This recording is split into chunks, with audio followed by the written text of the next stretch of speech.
Hello, everyone. I hope you're all doing fantastic. Today's story comes from a Reddit user named Victor Reads. The story titled, "My dad is furious that my mom slept with other people in an open marriage he wanted. My parents got married when they were super young. My dad knocked up my mom and their parents married them off. My grandfather was able to set up some business for my dad in a big city and they moved here soon after my birth. My mom grew up in a conservative southern town where she was taught to be a submissive wife. And even after moving to the big city, she didn't spend much time socializing. She had no friends and never went out. My dad was only there to provide for us. He was always away on business and he wasn't there as a husband for my mom or as a father to me. My dad made a lot of money, so we never lacked anything. Growing up, I became my mom's best friend. We would talk about everything. I pushed her to make friends and to find hobbies. After years of pushing, she started going to a nearby park and made her first friend, a gym trainer. Encouraged by her friend and me, she decided to join the gym. She met a few more people there and started having some semblance of social life, but she still continued to tell me everything. I think my dad's new secretary gave him the idea, but he asked my mom for an open marriage almost a year ago. He told her he wasn't happy in their marriage and that she wasn't providing him with everything he wanted.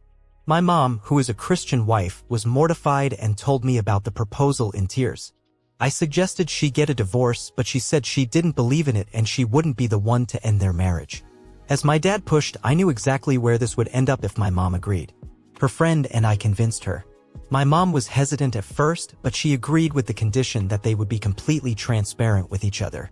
My dad was a middle-aged 41 man with a belly and my mom, 39, was an athletic woman who worked out regularly. I'm a 22-year-old woman, by the way. I don't know how my dad was so blind or what he thought would happen. I helped create online dating profiles for my mom almost 6 months ago. After getting an insane number of matches, choosing from them and chatting with them for months, my mom started hooking up with a few people. Getting all this attention has provided a massive boost to her confidence and she seems better. My dad hooked up with his secretary almost immediately. He's had very little luck with other ladies. With their transparency thing, my mom tells him about all her hookups. A few weeks ago, my dad screamed at my mom for some minor thing. Usually, my mom would have apologized, but with her new confidence, she didn't back down. It's been constant fights the last few weeks. My dad keeps starting fights by making snide remarks about my mom's clothing or appearance. He almost even called my mom a whore but stopped himself.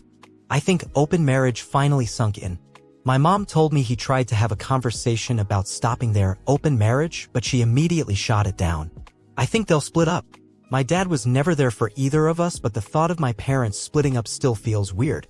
I don't feel bad for my dad, but I wish he put effort into his family. I'm happy for my mom though. What an incredible and complex story you've shared. It's a roller coaster of emotions, from the initial struggles your family faced to the unconventional decision of opting for an open marriage. Your mom's journey to self-discovery and confidence is truly inspiring, and it's heartening to hear that she's finding happiness in this new chapter of her life. Now let's see what people think in the comments section. A Redditor named Simage started the argument, saying, "He got what he deserved and the secretary isn't probably there for the belly. It's a good thing that your relationship with your mom is this good and that she became so much more confident." Another Redditor named karenpeople shared her thoughts, saying, "The open marriage stories I see always make me laugh. The man begs and begs for one, and then once he sees his wife getting all the attention whilst he's getting close to zero, an open marriage is suddenly not what he wants anymore. Good for your mom." Another Redditor supported Opie's mom, saying, "Play stupid games and win stupid prizes. This is a beautiful example of karma. Good for your mom and glad she's living her best life. Sorry though you're caught in the middle." But Redditor infamous_committee67 also shared her caution, saying, "Good for your mom. But seriously, this relationship with your mom does not sound healthy. She was codependent on you because you were literally her only contact with another human. It's sad, but these things can really mess up your relationships as an adult." Redditor Josia10 once said, "Love this for your mom. Your dad was not expecting her to do anything, and the fact that she did makes him mad. He wanted it so he could openly cheat without feeling guilty, and hates that your mom moved on so fast. It does sound like they need a divorce though. I bet he regrets asking for that open marriage now." A few days after my previous post, my dad left our home and had a divorce served to mom in a week. My grandparents didn't know about any of this, but my dad told them when he served the divorce. He also implied to them that my mom was cheating on him. Both sets of grandparents came to our home and started berating my mom. I kept screenshots of all my parents' communications and my mom showed them to them, and it got way worse after that. Grandparents started fighting each other, blaming each other's children for causing all this. A few days after this, my mom's old church friends came to her home. Back when my mom used to go to church, they used to look down on her for being from a small town. My mom has always been a very caring and non-judgmental person, so she disagreed with their bigotry and they began excluding her from their activities. After she met her gym friends, my mom stopped going to church entirely. These church friends started calling my mom a slut and she kicked them out. My mom is on a cut right now, so she has very defined abs and arms. So along with all the normal stuff getting thrown at her, my grandparents accused her of having a man body, and she also had a lot of random transphobia thrown at her. Her trainer friend has been a great support through all this. She contacted the attorney she used for her divorce, and my mom is spending a lot of time at her house. Turns out, the business my dad is running is owned by mom. It was set up by my mom's dad in her name, so it belongs to her. I did not know this until now and assumed that my dad owned it. The whole situation is a huge mess right now. Dad is living in some hotel and my grandparents left yesterday after a week of fighting and trying to force my parents back together. I know there's a lot more divorce drama to come, but I hope it calms down for now. Redditors later commented on her update. Redditu account Stregagorgana felt satisfied, saying, "The fact that Opie's mom owns the business is the fabulous cherry on top of a delicious karma sundae." Another Redditor named Anonymous shared his thoughts, claiming, "I hear about this sort of thing a lot. The husband/boyfriend meets someone he wants to fuck, so he opens the relationship. It's not a true poly relationship, just a free pass at cheating. That's why these types of people end up getting mad that their partner is having more sex." While Redditor DisneyLover2718 share his own story. "Sounds like my first marriage. He begged for a year to be open. I finally agreed. 6 months later he was begging to close because I was getting hookups and he wasn't. Funny thing was, when I would suggest closing because it was stressful, he would say we both had to agree to close. But when he wanted to, it became, if one of us wants to close or isn't happy, then that is all it should take to call it quits." What are your thoughts on OP's predicament? If you found yourself in a similar situation, what choices would you have made? Share your opinions in the comments section below. And now let's move to the next story. The next story comes from a Reddit user whose name is Raining Sakuras. The story titled, "Ex-fiancé wants to meet up after leaving me at the altar 4 years ago." Basically 4 years ago, I, female 29, was supposed to be getting married to my fiancé at the time, Jay. Everything was going perfectly. I was in my dress, had my makeup on and taken pictures with my bridesmaids. I was pretty much ready to walk down the aisle when Jay's best man pulled me to the side and said Jay was gone. He had gotten into a car and left and no one was able to get a hold of him. I came home to our apartment and all his stuff was gone. He's been pretty much a ghost ever since he left me and I had to force myself to move on. I ended up going on our honeymoon with my best friends, which was the best decision ever, and then put myself in therapy to heal the horrible trust issues I now have. I haven't heard from him once until today. I guess he got back in contact with an old mutual friend who gave him my number.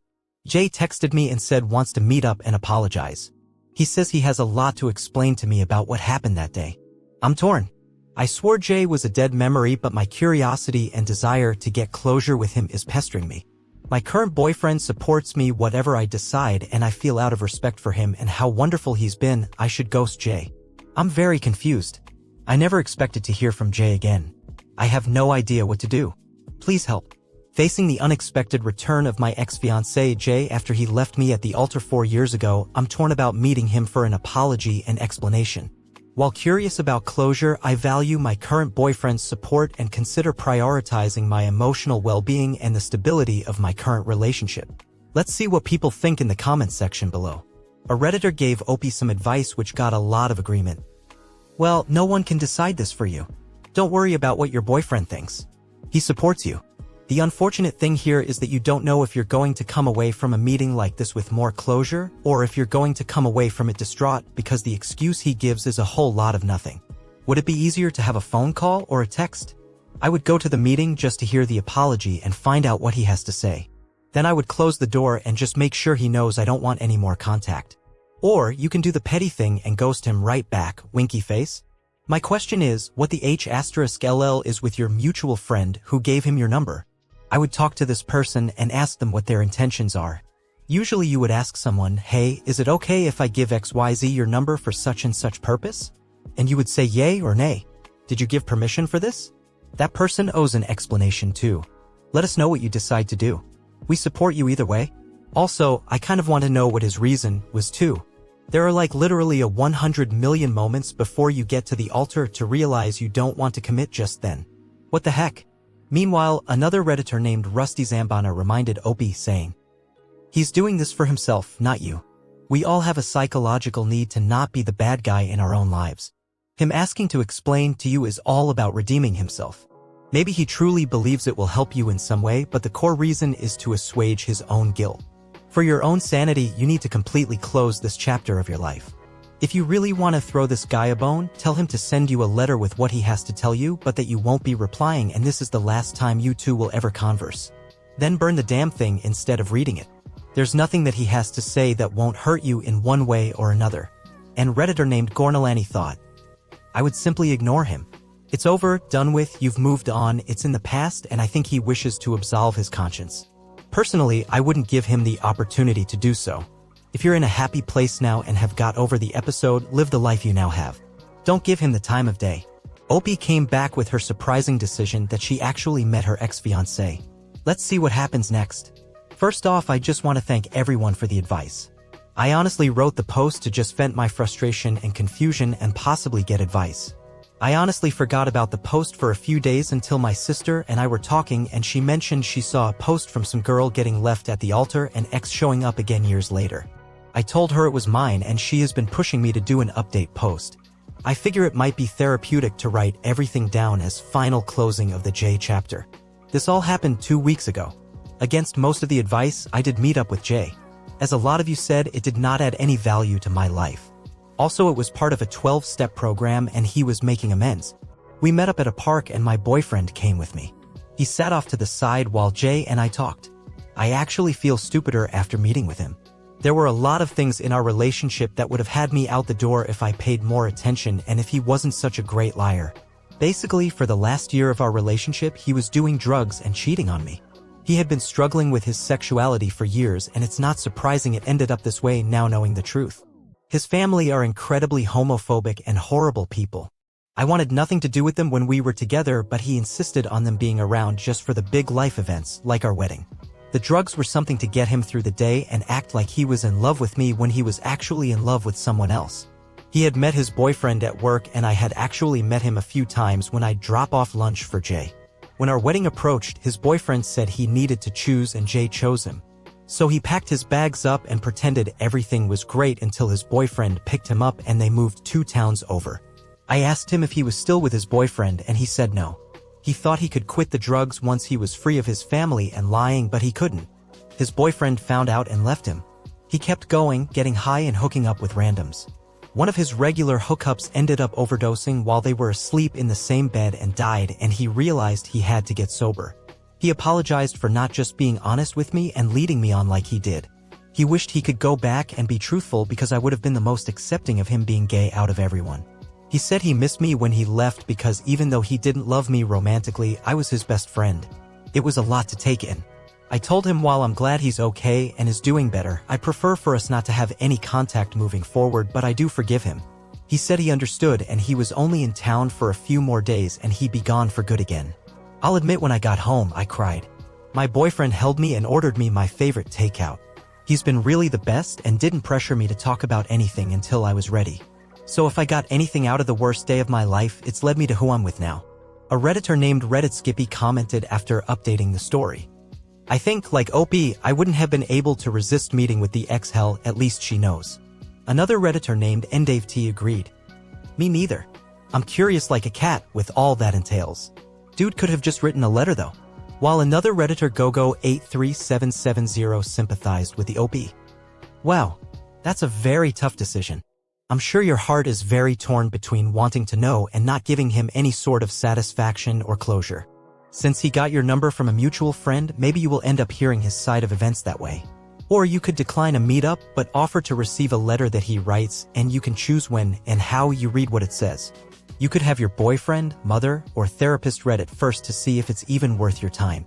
I don't think anything he says will excuse standing you up on your wedding day after dating for that many years. Hell, maybe he's gay and was playing the game, but even so, that's no excuse to do what he did.